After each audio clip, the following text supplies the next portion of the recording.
The screech of tires and the shattering of glass echoed in my mind as I woke up in the hospital bed, my body a map of bruises and bandages. My parents stood at the foot of the bed, their faces twisted in a mix of relief and rage, but it was the crumpled note from my glove compartment, scrawled with confessions of my hidden feelings for women, that turned their eyes cold. "You're no daughter of ours," my father spat, turning away as if I were already gone, leaving me alone in that sterile room with nothing but the beeping monitors and the weight of rejection crushing my chest. I am Paisley Thompson, 25, and until that night, I had buried my truth deep inside, pretending for the sake of family harmony in our conservative suburb of Atlanta, Georgia. The accident wasn't just a collision with another car. It was the crash that demolished the facade I'd built. As the nurses bustled around, one figure stood out, Parker Hayes, the quiet nurse assigned to my care. She moved with a calm efficiency, her blue eyes meeting mine without judgment, adjusting my fore with hands that seemed too gentle for the chaos of the ER. "You're going to be okay," she whispered. But in that moment, I wondered if she meant my body or my shattered soul.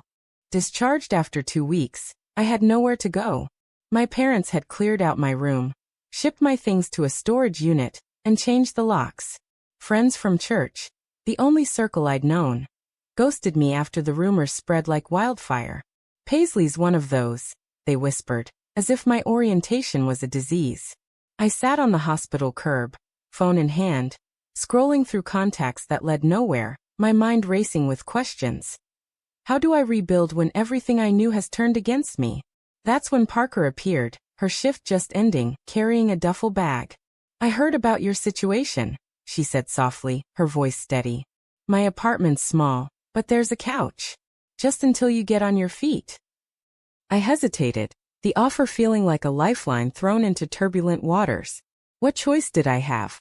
Beggars can't be choosers, I thought bitterly, nodding as she helped me into her car. The drive to her place in Midtown Atlanta was silent, save for the hum of the engine. Parker's apartment was modest, a one-bedroom with mismatched furniture and bookshelves overflowing with medical journals and novels. She set me up on the couch, handing me a blanket that smelled faintly of lavender. "Make yourself at home," she said, disappearing into the kitchen to brew tea. As I lay there staring at the ceiling, doubt crept in. Was this pity? Or something more? My heart, still raw from the family's betrayal, warned me not to trust so easily. Days blurred into a routine. Parker worked long shifts at the hospital, leaving early and returning exhausted. Yet she always checked on me, bringing groceries, helping with my meds, even driving me to physical therapy. I watched her, this woman who seemed so composed, wondering about her own story. One evening, as rain pounded against the windows, she sat across from me with a mug of hot cocoa. "Why are you doing this?" I asked, my voice cracking. She looked down, fiddling with the handle. "I've been where you are, kicked out at 18 because my folks couldn't handle who I am." Her words hung in the air, a revelation that mirrored my pain. She's like me, I realized, the thought sending a jolt through me. But I pushed it down. Vulnerability had already cost me everything. As my body healed, so did fragments of my spirit, thanks to Parker's quiet support. We talked late into the nights, about dreams deferred, the sting of societal judgment, the moral tightrope we walked in a world that preached love but practiced exclusion. "Society says we're wrong," I confessed one night, tears streaming. "But how can feelings this real be a sin?" Parker reached out, her hand brushing mine, a touch that lingered too long. "They're not," she replied firmly. "The sin is in denying who you are." Her words ignited something in me, a spark of defiance amid the ashes of my old life. But with it came fear. What if I let myself feel this and it all crumbles again? The first crack in our fragile peace came from an unexpected call. My sister Elena, the only family member who hadn't fully cut ties, reached out secretly. "Mom and Dad are furious, but they might come around if you repent," she said, her voice laced with hesitation. "Repent?" The word twisted like a knife. I glanced at Parker, humming in the kitchen, and felt a pull in two directions. Family or freedom? The choice loomed, heavy with ethical dilemmas. That night, as Parker slept in the next room, I paced the living room, inner turmoil raging. Do I betray myself to reclaim my blood ties, or embrace this new path, knowing the price? Parker's presence became a constant in my thoughts. Her laugh, rare but genuine, lit up the dim apartment. Her stories of nursing, of saving lives while hiding her own, revealed a depth that drew me in. Yet guilt gnawed at me. Was I using her kindness? Or was this the beginning of something real? One afternoon while she was at work, I rifled through my storage unit belongings, finding old family photos. Staring at them, I whispered to myself, they raised me, loved me until they didn't. Is blood thicker than truth? The question echoed unanswered. Tension built when Parker invited me to a support group for LGBTQ+ individuals. It helped me, she said, her eyes hopeful. I went, heart pounding, surrounded by stories of resilience and loss. A woman shared her tale of family reconciliation after years of estrangement, planting a seed of doubt. What if I could have both? Back home, I confronted Parker. Do you think families ever change? She sighed, sitting beside me. Some do, but at what cost to you? Her proximity stirred emotions I wasn't ready for. Attraction mingled with fear. I pulled away, the internal conflict intensifying. As weeks turned to months, my job search bore fruit. An entry-level position at a marketing firm. Far from my pre-accident career in finance, but it was a start. Independence beckoned, yet leaving Parker's apartment felt like another loss. You don't have to go, she said one evening, her voice vulnerable. Our eyes locked, and in that moment, the air thickened with unspoken desires. But I hesitated, the moral weight of my upbringing pressing down. Is this right? Or am I just broken, seeking solace in the wrong place? The climax of this phase hit when my father showed up unannounced at Parker's door. We need to talk, he demanded, his face stern. Parker stepped aside, but her protective stance spoke volumes. Inside, he laid it out. Come home, denounce this lifestyle, and we'll forgive the accident's revelations. His words were a punch to the gut. Forgive? As if my identity was a mistake to erase. I glanced at Parker, her expression a mix of support and pain, and felt the divide widen. I can't, I whispered, the decision costing me the last thread to my past. He left in anger, slamming the door, leaving me trembling. Parker hugged me then, a comfort that blurred lines, whispering, You're brave. But inside I wondered, brave or foolish? The days following my father's visit were a whirlwind of emotions, each one pulling me deeper into the abyss of self-doubt. I threw myself into my new job, hoping the structure would anchor me, but the office whispers about my situation only amplified the societal glare. Colleagues eyed me with pity or suspicion, as if my orientation was a scandal waiting to unfold. Focus on the work, my boss advised.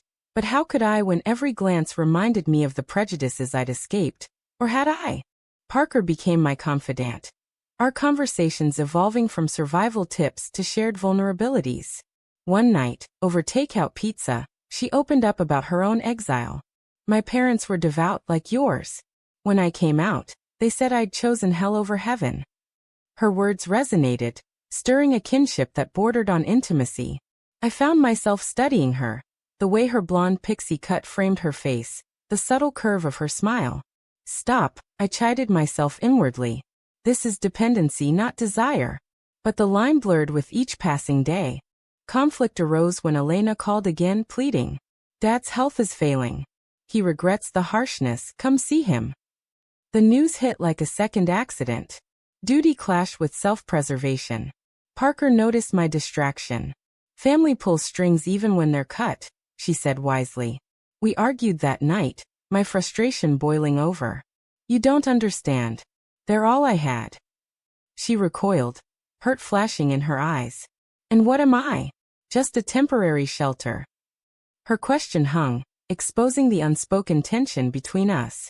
I visited the family home under the cover of dusk, heart racing. Mom opened the door, tears in her eyes. We've missed you, Paisley. Inside, Dad looked frail, his ultimatum softened by illness. We can forget the past if you promise to. Try normal. Normal? The word ignited rage. I thought of Parker waiting at home. Her quiet strength a contrast to this conditional love.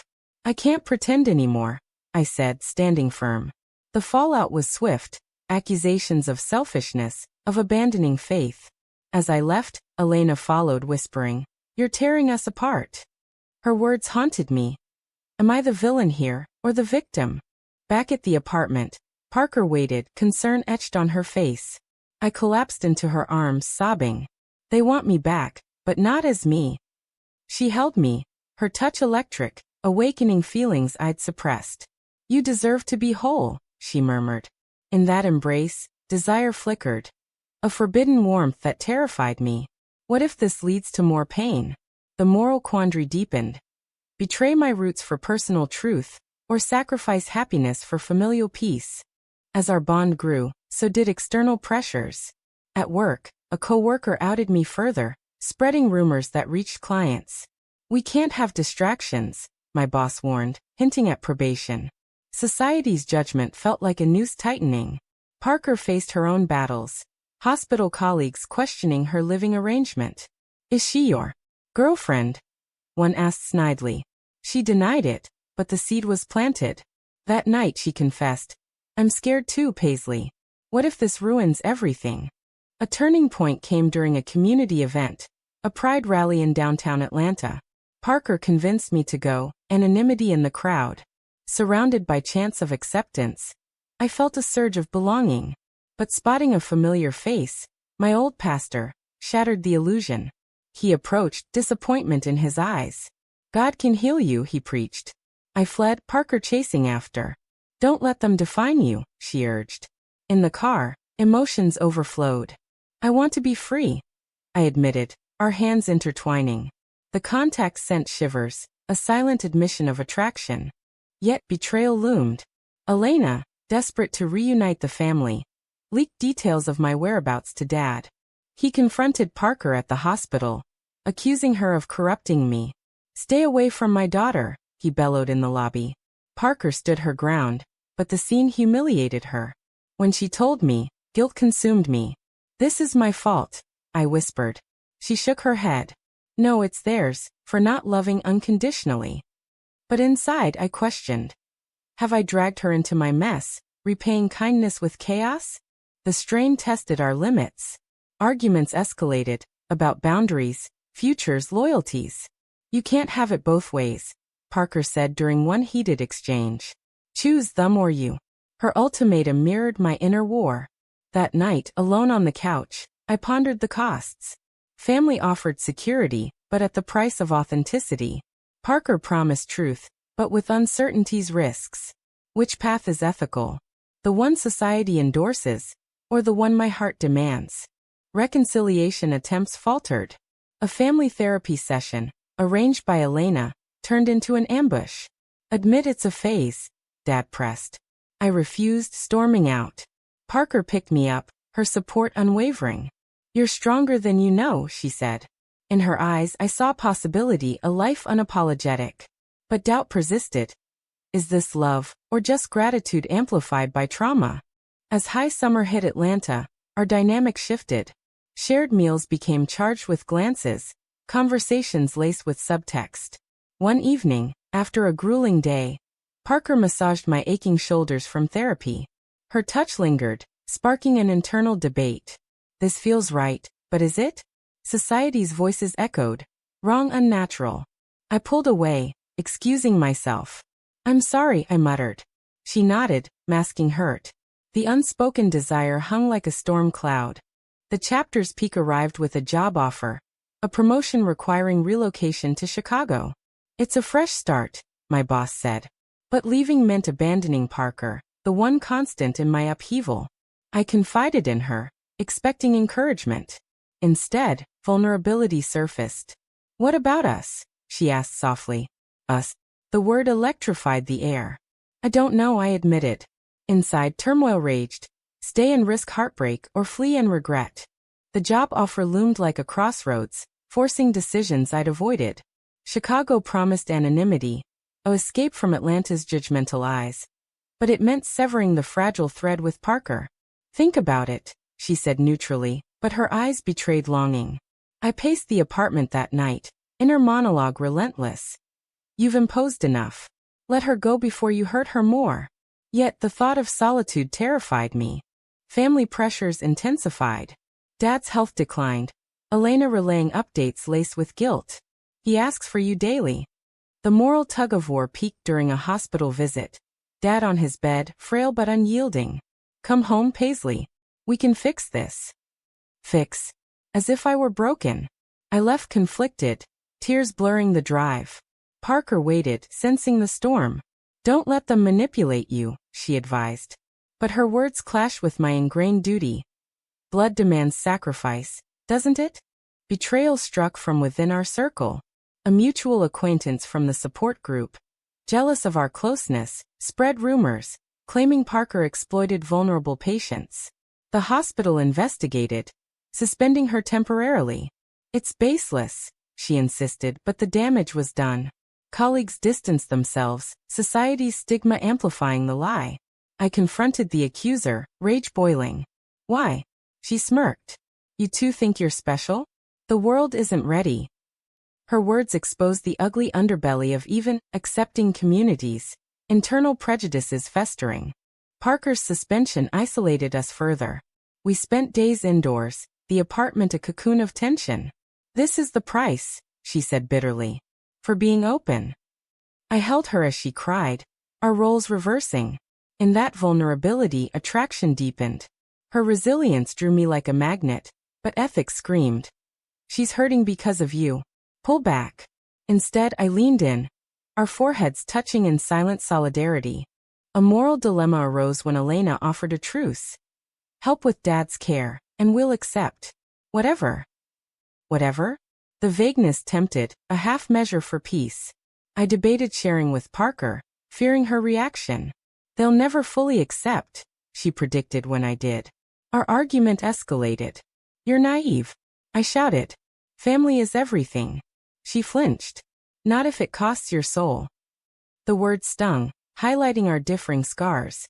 Her from total rejection, mine from conditional love. Society's weight pressed harder. News of anti-LGBTQ+ bills in Georgia fueled paranoia. What if things get worse? Parker worried. We attended protests, adrenaline fueling our bond. Amid chants, our hands linked publicly for the first time. A defiant act that thrilled and terrified. Back home, the high faded into reality. Was that wise? I questioned inwardly. Exposure invites danger. The investigation cleared Parker, but the taint lingered. She returned to work guarded, trust eroded. People show their true colors, she reflected. I admired her fortitude, feelings evolving beyond gratitude. One night, as we watched the stars from the balcony, I confessed internally. This is more than friendship. But voicing it risked everything. Damage control with family failed spectacularly. A dinner invitation turned ambush, relatives grilling me on choices. Think of the children, an aunt preached. I snapped, defending my identity. It's not a choice, it's me. The room fell silent, then erupted.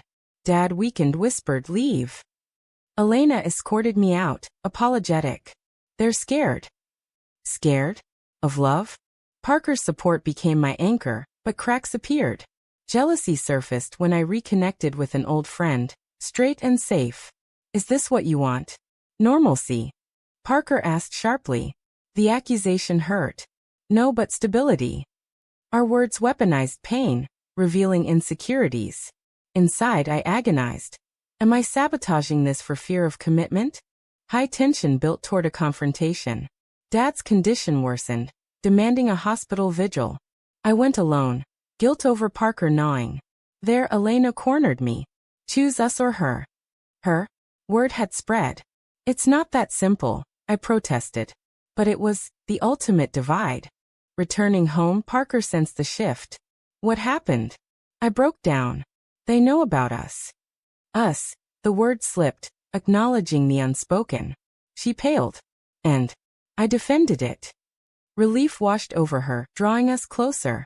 In that moment, desire nearly overpowered caution, but I held back, mindful of boundaries. The chapter's apex came with Dad's surgery. Waiting in the hall, thoughts raced. If he dies, is it my fault for the stress? Post-op, he woke remorseful. I was wrong, he murmured. Hope flickered, a potential bridge.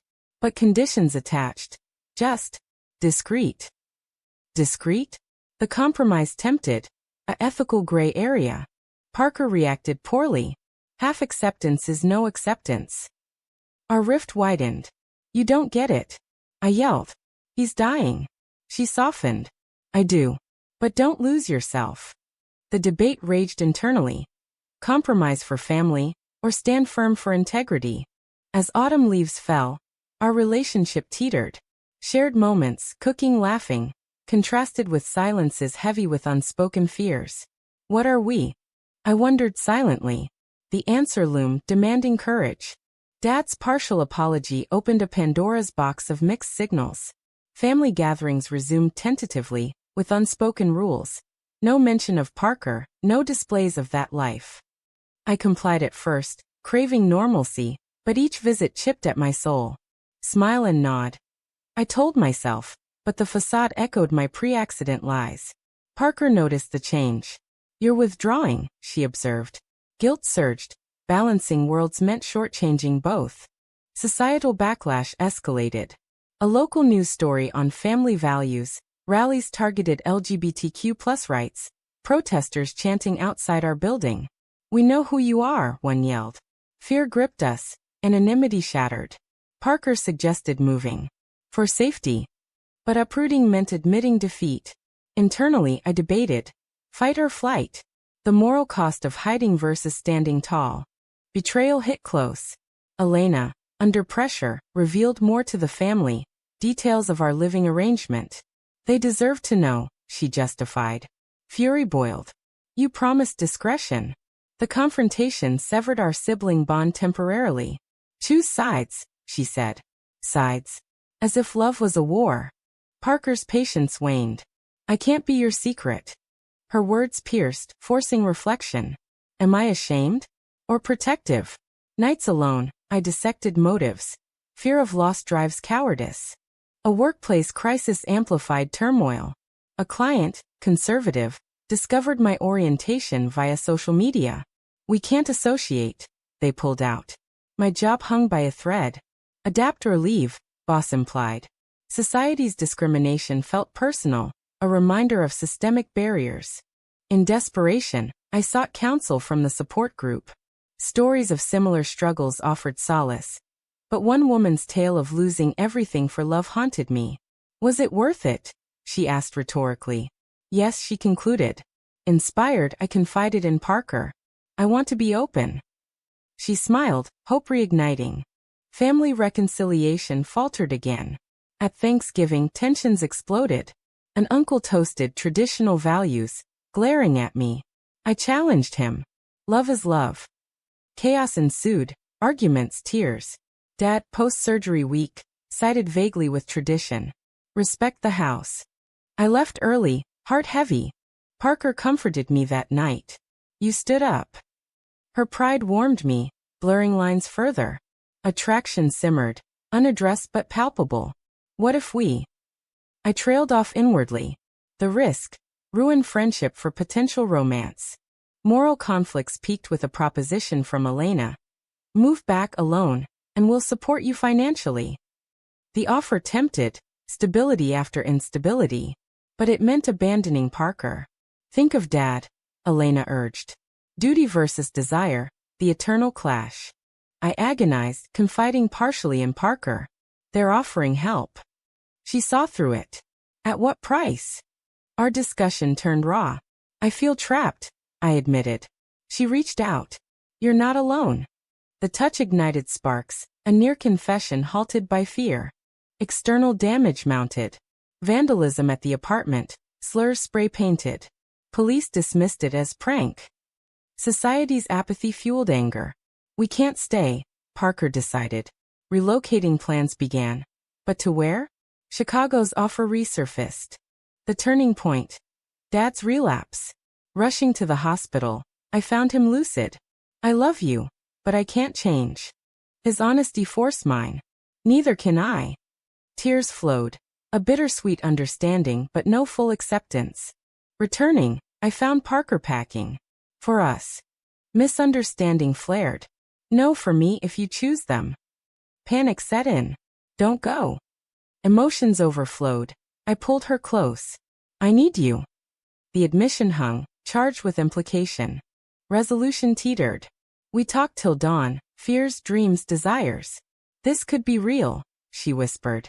Inside, joy battled terror. Worth the risk? As winter approached, decisions crystallized. I declined Chicago, committing to Atlanta and Parker. But family ties strained further. Elena cut contact. Your choice. Loss stung, a price paid. Our bond deepened cautiously, navigating new terrain. Moments of tenderness contrasted with arguments over pace. Slow, I urged inwardly. Patience tested. With our relationship tentatively defined, challenges multiplied. Society's gaze intensified. Friends distanced, workplaces scrutinized. Is it worth it? I questioned daily. Parker's optimism buoyed me. Together, yes. Family fractures deepened. Dad's passing came suddenly, a heart attack amid stress. At the funeral, stares accused. Your lifestyle killed him, an aunt hissed. Guilt ravaged. Did my truth contribute? Elena blamed me indirectly. If you'd compromised. The rift became chasm. Inheritance disputes arose. We'll contest it on moral grounds. Lawyers argued my orientation invalidated claims. Society's legal biases exposed. A battle for dignity ensued. Parker stood by, her support unwavering. Fight for what's yours. Internal turmoil peaked. Nights of doubt. Was coming out a mistake? Parker's presence reassured, but losses mounted. I almost loved you, I thought, realizing it was full now. But at what cost? Betrayals compounded. A colleague leaked personal emails, outing us further. Professional repercussions. Parker demoted subtly, me passed over for promotions. Adapt. We told each other, but resentment brewed. Moral awakenings emerged. In therapy, I unpacked layers. Upbringing's indoctrination versus innate truth. Choose happiness, counselor advised. But happiness demanded sacrifices. Confrontations culminated in a family mediation. Elena facilitated. Accept or lose us. I countered. Accept me or lose me. Stalemate. Walking away, liberation mixed with sorrow. With Parker, we built new jobs, new circles. Supportive communities embraced us, healing scars. Yet shadows lingered. Society's progress slow, prejudices persistent. High drama unfolded in a public scandal. A local paper featured our story anonymously, sparking debates. Protests against ensued. We became unwitting symbols, pressure immense. Personal costs. Health suffered, stress-induced ailments. Worth it? Parker asked during a low. Yes, I affirmed, our bond strengthening through fire. Awakenings led to advocacy. We volunteered, sharing stories, inspiring others. Fulfillment replaced void, but nostalgia for family tugged. The narrative crested with a proposal. Not marriage but commitment. Through it all, Parker said. Acceptance brought joy amid chaos. As story closes, reflections abound. Choices made, prices paid, regrets? Few. Was denying one's true self ever the right choice? Or does authenticity always demand its toll?